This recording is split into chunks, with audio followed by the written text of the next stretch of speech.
Hello दोस्तों, आपके अपने चैनल नाग पूर्णिमा फाउंडेशन में आप सभी का स्वागत है। कल हमने बायोलॉजी शुरू की थी, जिसमें से हमने पहले जूलॉजी शुरू किया। उसमें हमने सबसे पहले सेल को पढ़ा। सेल कैसे बनता है, क्या होता है, इसके बारे में हम लोगों ने पढ़ा। सेल का आविष्कार कैसे हुआ। रॉबर्ट हुक ने 1665 में सेल की खोज की थी। उसके बाद हमने पढ़ा कि बहुत सारे सेल मिलकर, यानी कि बहुत सारे कोशिका मिलकर उत्तक का निर्माण करते हैं। बहुत सारे उत्तक मिलकर एक अंग का निर्माण करते हैं, यानी कि ऑर्गन्स का। और बहुत सारे अंग मिलकर एक पूरे शरीर का निर्माण करते हैं। तो यहाँ तक हमने कल पढ़ रखा था। आज हम सेल को ही आगे बढ़ाते हुए इसके बारे में और पढ़ेंगे। तो सेल को दो भागों में बांटा गया है, एक कोशिक जीव और दूसरा बहुकोशिक जीव। बहुकोशिक जीव, एक कोशिक जीव में एक कोशिका होती है, यानी कि एक कोशिका मात्र होता है। एक कोशिका से मिलकर बना जीव एक कोशिक जीव कहलाता है, और बहुत सारे कोशिकाओं से मिलकर बना जीव बहुकोशिक जीव कहलाता है। इसमें हो जाता है, जैसे एग्जाम्पल्स मान लेते अमीबा, पैरामीशियम, बैक्टीरिया। ये सारे क्या है, ये सारे एक कोशिक जीव है। बहुकोशिक में मान लेते हैं हम लोग, इसमें हो जाएगा पादप, जंतु, कवक एक्सेट्रा। ये सारे बहुकोशिकाओं से मिलकर बने हैं, और ये सारे एक कोशिका जीव है। एक कोशिक जीव में हम जानते हैं कि एक कोशिका का अपना माइटोकॉन्ड्रिया होता है, राइबोसोम होता है, एंडोप्लाज्मिक रेटिकुलम होता है, लाइसोसोम होता है, न्यूक्लियस होता है। कोशिका का अपना सब कुछ होता है, जिससे वो अपना सारा काम कर सकता है, श्वसन ले सकता है, अपशिष्ट पदार्थों का निष्कासन कर सकता है। तो इस एक कोशिका से मिलकर बने हैं ये सारे, और ऐसे बहुत सारी कोशिकाओं से मिलकर बने हैं ये सारे। तो अब हम आगे देखते हैं कि बहुकोशिक जीव क्या क्या है। यहाँ हम लोग देखते हैं बहुकोशिक जीव। तो बहुकोशिक जीवों में सब श्रम विभाजन होता है। इसका मतलब ये है कि सब में उनका अपना अपना काम का बंटवारा किया हुआ रहता है। जैसे कि हृदय होता है, वो रुधिर को क्या करता है, पंप करने का काम करता है। वो अपने पास नहीं रखता, बल्कि वो उस रुधिर को पंप करता है और पूरे शरीर में भेजता है। ये हृदय का काम है, ठीक है। अमाशय जो होता है वो क्या करता है, जो हम भोजन ग्रहण करते हैं उसका पाचन करता है। तो इस प्रकार हमने देखी कि सारा जो कोशिका है, कोशिकाओं से मिलकर उत्तक बना हुआ है, और उत्तक से ये अंग बनते हैं। अलग अलग जितने भी अंग होते हैं हमारे शरीर में, यकृत है, और जितने भी अंग हैं वो सारे कोशिकाओं से मिलकर बने होते हैं। तो इनमें सबका काम बटा हुआ रहता है, कोई एक काम को नहीं करता, बल्कि सारे जो अंग होते हैं वो अलग अलग कामों को करते हैं, यानी कि काम का डिस्ट्रीब्यूशन किया रहता है इसमें हमें और एक बात ध्यान देना है कि ये जो बहुकोशिक जीव है, कौन से बहुकोशिक जीव, ये एक कोशिका जीव से ही मिलकर बने होते हैं। जैसे मान लेते ये एक कोशिका है, इनमें कोशिका विभाजन होता है। तो कोशिका विभाजन के परिणाम स्वरूप ये अपनी ही जैसी संरचनाओं का निर्माण करते हैं, और इस प्रकार बहुकोशिक जीव बनते हैं, ठीक है। तो हम जान गए कि एक कोशिक जीव के थ्रू ही बहुकोशिक जीवों का निर्माण होता है। अब हम लोग आगे बढ़ते हैं और हम लोग कोशिका के अंगों के बारे में पढ़ेंगे। किसके बारे में? कोशिका के अंगों के बारे में पढ़ेंगे, यानी कि कोशिकांगों के बारे में पढ़ेंगे। एक कोशिका के अंदर कितनी सारी चीज़ें होती हैं, पहले हमें ये जान लेना चाहिए। इसमें होता है माइटोकॉन्ड्रिया होता है, वैक्यूल्स होता है, गोल्जी बॉडी होता है, सेंट्रोसोम होता है, एंडोप्लाज्मिक रेटिकुलम होता है, राइबोसोम होता है, अपना लाइसोसोम होता है, और एक न्यूक्लियस होता है। ये सब एक पतली सी लेयर के अंदर रहते। तो सबसे पहले हम इसके बारे में पढ़ेंगे, उसके बाद कोशिका के अंदर के अंगों के बारे में पढ़ेंगे। सबसे पहले हम पढ़ते हैं कोशिका झिल्ली के बारे में। किसके बारे में? कोशिका झिल्ली। कोशिका झिल्ली को ही प्लाज्मा झिल्ली भी बोला जाता है। कोशिका झिल्ली को ही प्लाज्मा झिल्ली बोला जाता है। और ये किसकी बनी होती है? ये प्रोटीन और लिपिड की बनी होती है। प्रोटीन व लिपिड की बनी होती है। कोशिका के जितने भी अंग, इनको चारों तरफ से ये पैक किए हुए रहती है। एक पतली सी लेयर होती है जो थोड़ी सी ट्रांसपेरेंट जैसी होती है, और ये सारे कोशिकांगों को पैक किए हुए रहती है। ये जो कोशिका झिल्ली है, ये कुछ पदार्थों को अंदर आने देती है और कुछ पदार्थों को बाहर जाने देती है, इसलिए इसे वर्णात्मक परागम्य झिल्ली भी बोलते हैं। जैसे CO2, अगर कोशिका के अंदर CO2 की मात्रा बढ़ गई है, इसका मतलब यह हुआ कि CO2 की सांद्रता कोशिका के अंदर बढ़ गई है, और बाह्य वातावरण में CO2 की सांद्रता कोशिका के अंदर में CO2 की सांद्रता से कम है, तो ये विसरण प्रक्रिया द्वारा CO2 बाहर आ जाएगा। विसरण प्रक्रिया में जो पदार्थ होते हैं या फिर जो तत्व होते हैं, अणु, वो उच्च सांद्रता से निम्न सांद्रता की ओर चले जाते हैं, इसको विसरण बोला जाता है। ठीक इसी प्रकार ऑक्सीजन, सारे कोशिकाओं को ऑक्सीजन की आवश्यकता होती है, तो मान लेते हैं कोशिका के अंदर ऑक्सीजन की सांद्रता कम है, यानी कि वहाँ ऑक्सीजन की मात्रा कम है, और बाह्य वातावरण में ऑक्सीजन की सांद्रता ज़्यादा है, तो ये भी विसरण प्रक्रिया के द्वारा कोशिका के अंदर चली जाएगी। इस प्रकार हमने समझा कि कोशिका झिल्ली है वो कुछ पदार्थों को अंदर आने देती है, कुछ पदार्थों को अंदर नहीं आने देती है। मतलब ये कोशिका के अंदर क्या आएगा क्या नहीं आएगा, इस पर ये कंट्रोल रखती है। ठीक है, अब हम लोग आगे देखेंगे कोशिका भित्ति। क्या? कोशिका भित्ति यानी कि सेल वॉल। जैसे अगर हम लोग मार्केट में कुछ लेने जाते हैं और अगर हमने कुछ सामान लिया और वो हमें डर है कि वो कहीं गिर ना जाए, तो हमने एक डबल प्लास्टिक लगाते हैं। ठीक उसी प्रकार पौधों को भी डबल लेयर की ज़रूरत होती है, उनमें कोशिका भित्ति पाई जाती है। कोशिका मान लेते ये कोशिका है, ठीक है, पादपों की कोशिका, इनमें कोशिका झिल्ली तो होती ही है। क्या? कोशिका झिल्ली होती ही है, परंतु इसके साथ साथ इनमें कोशिका भित्ति भी पाई जाती है। कोशिका भित्ति भी पाई जाती है इसी में। ये कोशिका भित्ति जंतुओं में नहीं पाई जाती है, और ये पौधों को क्या प्रदान करती है? पौधों को दृढ़ता प्रदान करती है ताकि वो सीधे से खड़े रह सके। और ये किस चीज़ की बनी होती है? सेल्यूलोज। ये सेल्यूलोज की बनी होती है और पौधों को दृढ़ता प्रदान करती है। ये कोशिका भित्ति जंतुओं में नहीं पाई जाती है।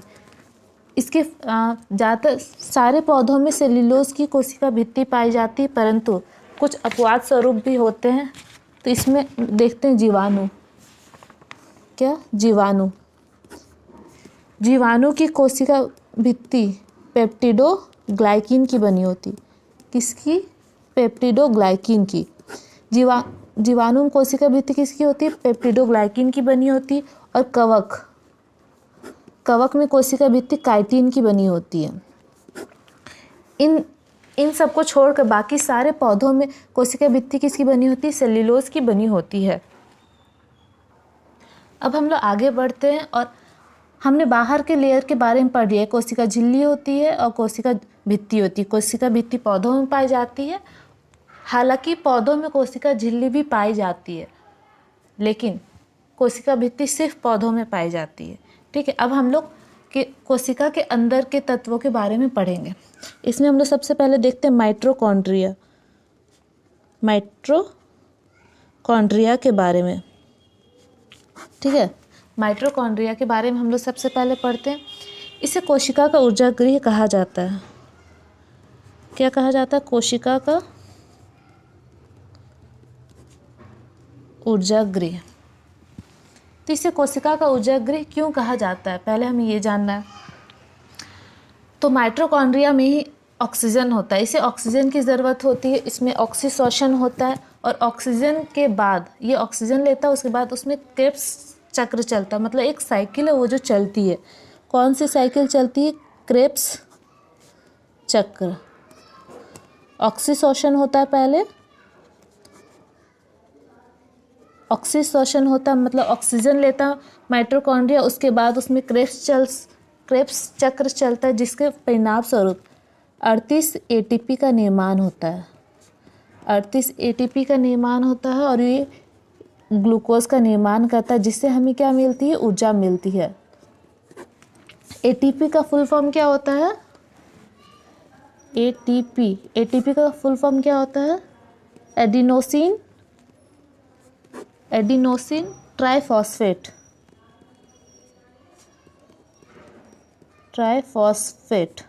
ठीक है।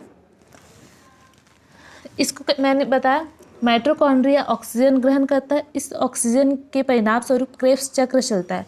यानी कि इससे हमें पता चलता है कि क्रेब्स साइकिल चलने के लिए ऑक्सीजन की आवश्यकता है, जिसके परिणाम स्वरूप 38 एटीपी का निर्माण होता है। 38 एटीपी के निर्माण से फिर ग्लूकोज बनता है और ग्लूकोज से फिर हमें ऊर्जा मिलती है। और एटीपी का फुल फॉर्म होता है एडोनिसिस ट्राइफॉस्फेट, ठीक है। माइटोकॉन्ड्रिया की आंतरिक दीवारों को क्रिस्टी कहा जाता है। माइटोकॉन्ड्रिया की आंतरिक दीवारों को क्या कहा जाता है, क्रिस्टी कहा जाता है, ठीक है। माइटोकॉन्ड्रिया का अपना डीएनए और राइबोसोम भी होता है, अपना डीएनए व राइबोसोम।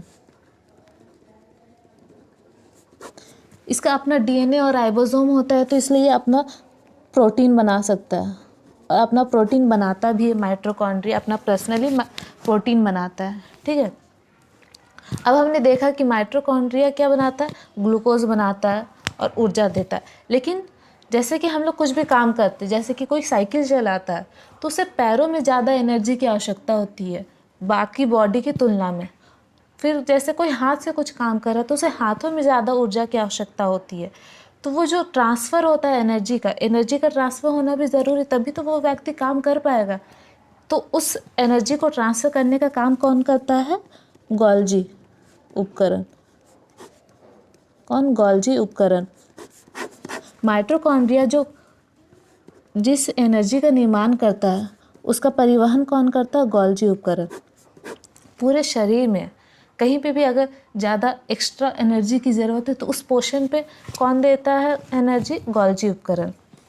गोल्जी उपकरण पदार्थों का रूपांतरण भी करता है, स्थानांतरण भी करता है और पैक भी करता है। मतलब हम लोग कह सकते हैं कि माइटोकॉन्ड्रिया के द्वारा बनाया गया एनर्जी को गोल्जी उपकरण पैक करके सारे बॉडी में फैला देता है, और जब जिस हमारे बॉडी के अंग को ज़रूरत होती है ज़्यादा एनर्जी की, उसमें वो रूपांतरित करते जाता है, ठीक है। अब हम लोग आगे पढ़ते हैं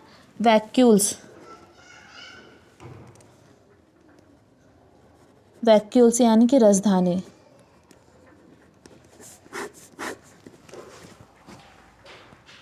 हमें पता है कि हमारे बॉडी में 60 to 70% क्या है, जल है।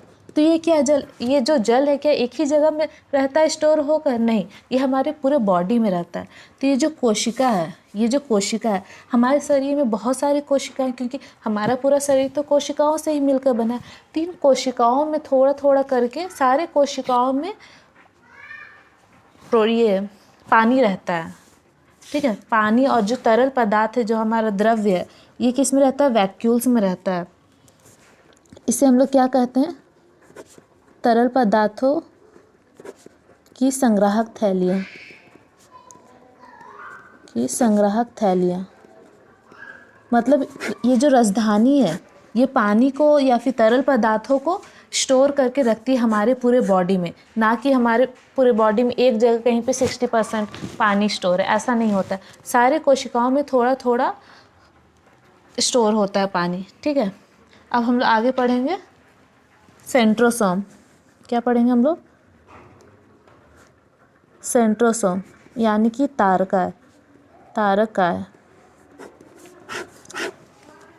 जैसे एक कोशिकीय जीव बहुकोशिक जीव का निर्माण करता है, तो वो किस प्रोसेस के थ्रू करता है, कोशिका विभाजन के थ्रू करता है। किसके थ्रू करता है, कोशिका विभाजन। तो कोशिका विभाजन करने का कार्य कौन करता है, ये सेंट्रोसोम करता है, यानी कि तारकाय करता है कोशिका विभाजन का काम।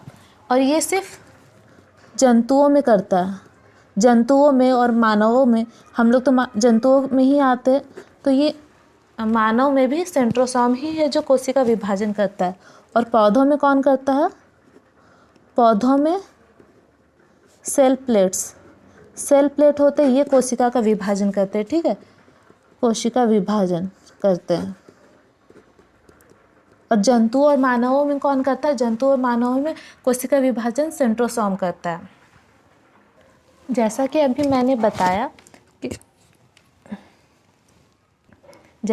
मैंने बताया कि जंतु यानी कि मानवों में कोशिका विभाजन कौन करता है? सेंट्रोसोम करता है।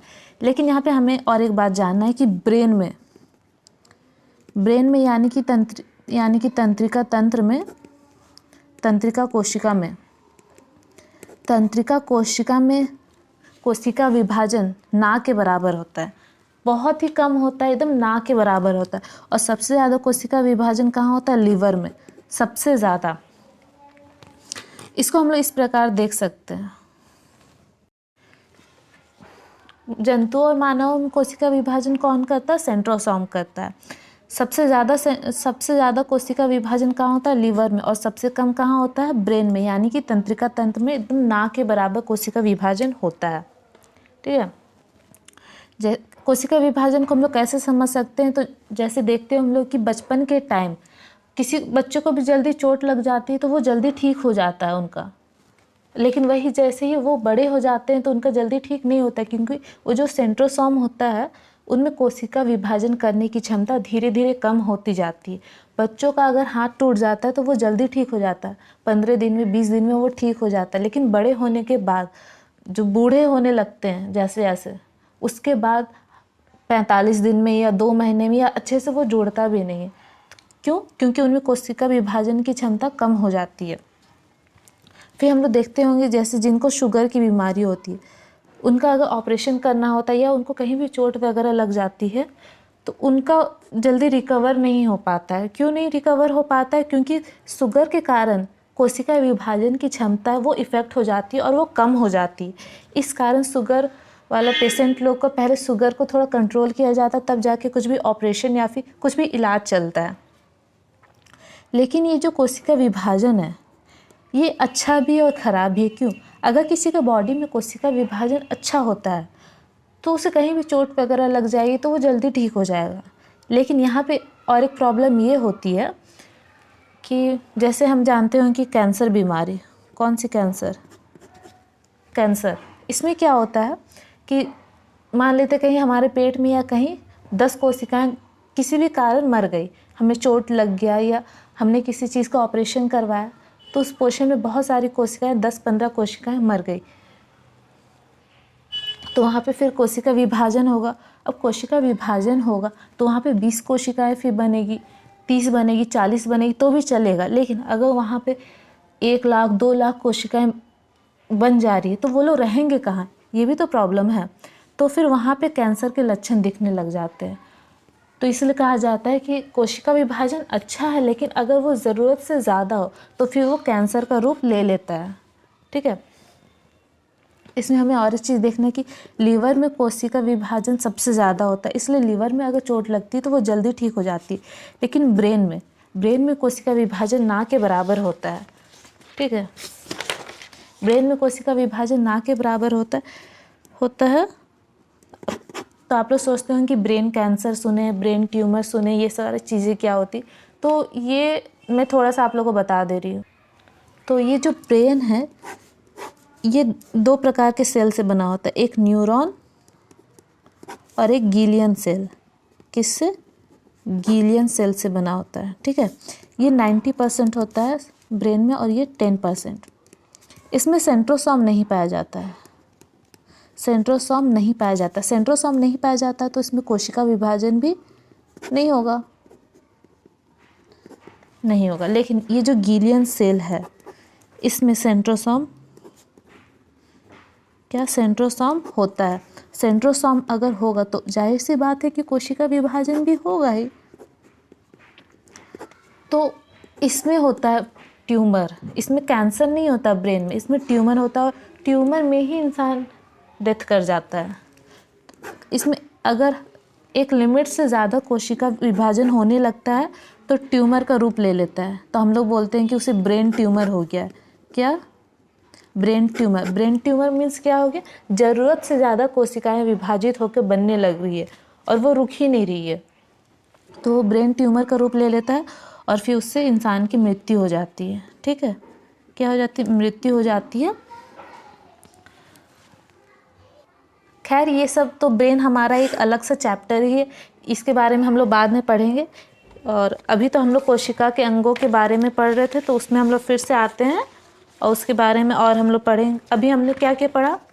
कोशिका झिल्ली पढ़ा, कोशिका भित्ति पढ़ा, उसके बाद माइटोकॉन्ड्रिया।